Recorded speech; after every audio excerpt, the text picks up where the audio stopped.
दुख इस बात का है कि जब बैंक अकाउंट फ्रीज किया जाता है तो बाकायदा नोटिस दिया जाता है, समय दिया जाता है। हमको कुछ नहीं दिया गया। लोकसभा चुनाव के समय हमें नोटिस भेज दिया गया ब्रॉडकास्टिंग मिनिस्ट्री से कि आपका चैनल बंद कर देंगे, वजह भी नहीं बताएंगे। तो ये मनुवादी जातिवादियों का पहला लक्षण है कि आपसे नहीं जीतेंगे तो आपके पेट पर लात मारेंगे। सरकार को नेशनल दस्तक से डर नहीं है। जो सिस्टम में जो जातिवादी मनुवादी बैठे हैं ना, उनको दुख होता है कि अरे ये दलित, पिछड़ा, आदिवासी क्यों बोल रहा है। नेशनल दस्तक मतलब शंभू नहीं है। नेशनल दस्तक मतलब भारत का बहुजन समाज है। नेशनल दस्तक मतलब SC ST OBC अल्पसंख्यक किसान का है, महिलाओं का की आवाज है, आदिवासियों की आवाज है। इस देश में मीडिया जो है वो जातिवाद का अभेद किला है। आप हाई कोर्ट, सुप्रीम कोर्ट में जज बन सकते हैं। कॉलेजियम भी अब जज बना रहा है SC ST OBC को। टीवी अखबार में एक संपादक नहीं है SC ST OBC। इस देश में 90% हमारी आबादी है। 1-1 रुपया भी लोग देंगे ना तो ऐसे लाखों नेशनल दस्तक चल सकता है। 1-1 रुपया लोग देना शुरू कर देते हैं। अगर नेशनल दस्तक झुक गया या नेशनल दस्तक के साथ देश खड़ा नहीं हुआ तो बाकी लोग के साथ भी होगा। लेकिन जिस देश में डिक्टेटरशिप होगा और पत्रकार ईमानदार होगा तो वहां हत्या होगी। मैं भारत की सेना में होता तो क्या मैं युद्ध के समय भाग जाऊंगा तो मैं गद्दार कहलाऊंगा। अगर मैं मास्टर हूं तो बच्चे को नहीं पढ़ाऊंगा तो गद्दार कहलाऊंगा। अगर मैं टीचर हूं, अगर मैं पत्रकार हूं और सरकार से सवाल नहीं पूछूंगा मारे जाने के डर से तो मैं गद्दार हूं। मुकेश चंद्राकर ईमानदार थे और वही असली पत्रकार थे। भारत का जो जातिवादी मनुवादी मीडिया है वो क्या करता है? टीवी अखबार। हाँ, वो अपना जाति देखता है, फिर धर्म देखता है, फिर पार्टी देखता है। आप लोग जो है बाइस्ड पत्रकार, वही मैं बता रहा हूँ, वही बता रहा हूँ। और जातिवादी करते वही बता, हम लोग जातिवाद खत्म करने की लड़ाई लड़ रहे हैं। वो तो चोर कहेगा ही कि तुम चोर हो। चोर कौन कहता है कि मैं चोर हूं? तो कहेगा मैं ईमानदार हूं। तो जातिवाद मनुवादी तुम हो। जाति तुम्हारे बाप दादाओं ने बनाई। जाति देखकर तुम नौकरी देते हो, जाति देखकर तुम पार्टी के खबर चलाते हो, जाति देखकर तुम नेता की तारीफ करते हो। हम कैसे जातिवादी हो गए? हम लोग शोषित वंचित की आवाज हैं और शोषित वंचित जो है वो जातिवाद से पीड़ित है। तो हम जातिवाद के खिलाफ लड़ रहे हैं कि जातिवाद फैला रहे हैं? बताइए आप। छत्तीसगढ़ के जाबाज पत्रकार मुकेश चंद्राकर की हत्या के बारे में आप तमाम लोगों को पता है किस तरह से सत्ता संरक्षित गुंडों ने उनके लाश को सेप्टिक टैंक में डाल दिया था। वहीं देश के सबसे बड़े शानदार पत्रकार शंभू सर का बैंक अकाउंट नेशनल दस्तक का फ्रीज कर दिया गया है। इस तरह से पत्रकारों को किस तरह से टारगेट किया जा रहा है, जो खास करके बहुजन समाज के पत्रकार हैं, बहुजन समाज के इशू पे बात करते हैं, फ्रंट फुट पे बात करते हैं, उसी को लेके बात करेंगे। सर हैं सर, खबरें तो आप छत्तीसगढ़ कर ही रहे थे, इसी बीच आपके साथ भी एट्रोसिटी हो जाती है, आपका भी अकाउंट फ्रीज किया जाता है। क्या मामला है, पहले क्या नोटिस आया था उसको लेके बता दीजिए। देखिए, भारत, हम लोग भारत के नागरिक हैं, भारत के संविधान को मानते हैं और इनकम टैक्स हो, ED हो, सबको जांच करने का अधिकार है। जांच चल रही है। दुख इस बात का है कि जब बैंक अकाउंट फ्रीज किया जाता है तो बाकायदा नोटिस दिया जाता है, समय दिया जाता है। हमको कुछ नहीं दिया गया। लोकसभा चुनाव के समय हमें नोटिस भेज दिया गया ब्रॉडकास्टिंग मिनिस्ट्री से कि आपका चैनल बंद कर देंगे, वजह भी नहीं बताएंगे।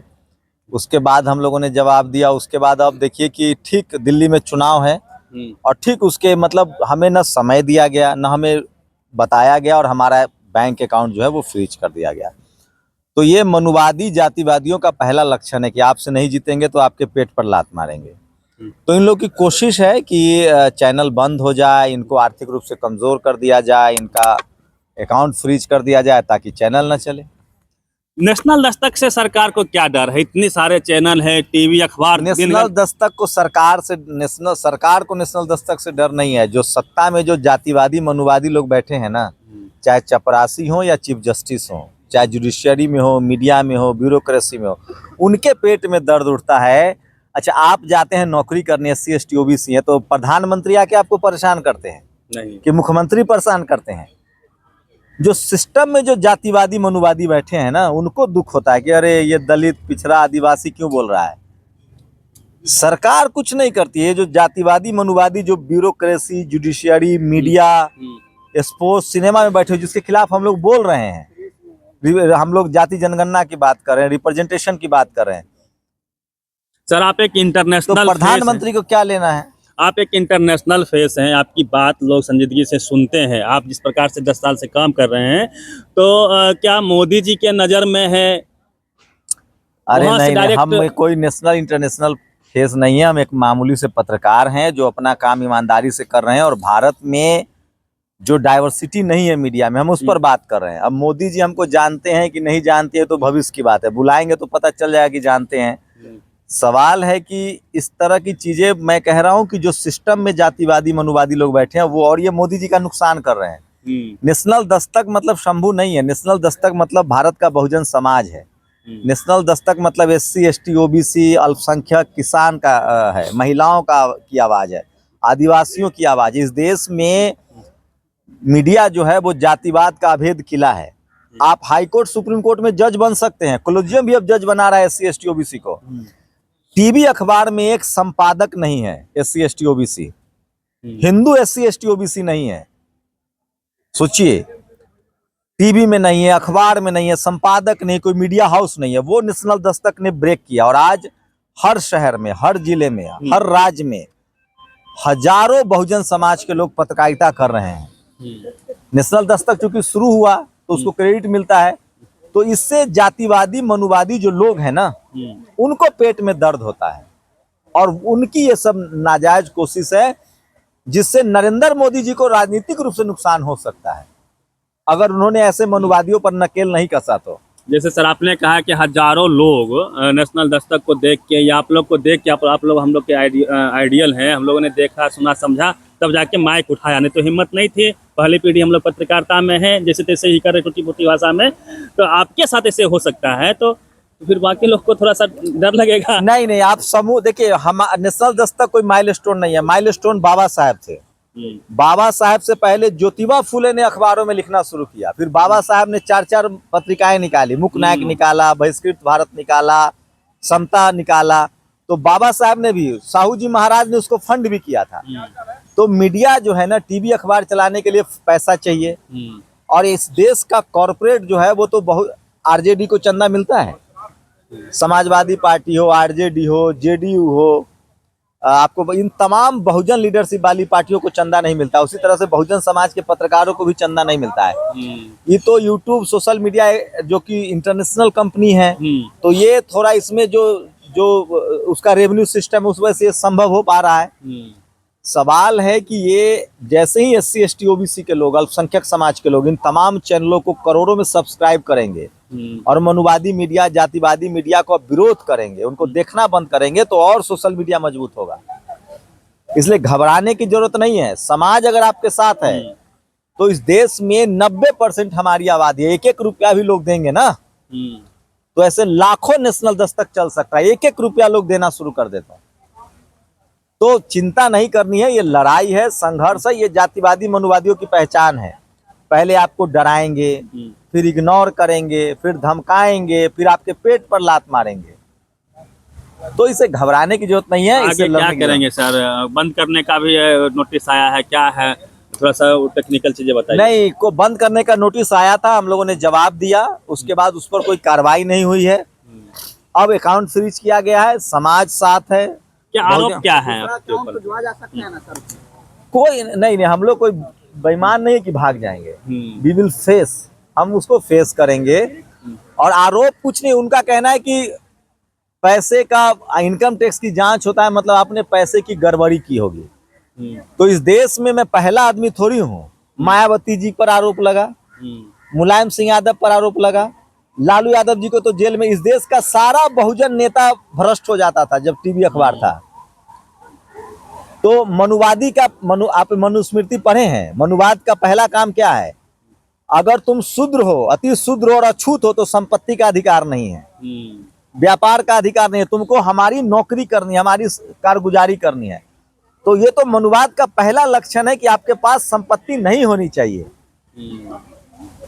पेट पे लात मारना, हाँ, प्राथमिकता है। आपको काम करवा के मजदूरी नहीं देंगे। तो इसकी आज सर अन्य बहुजन यूट्यूबर पर भी आ सकती है।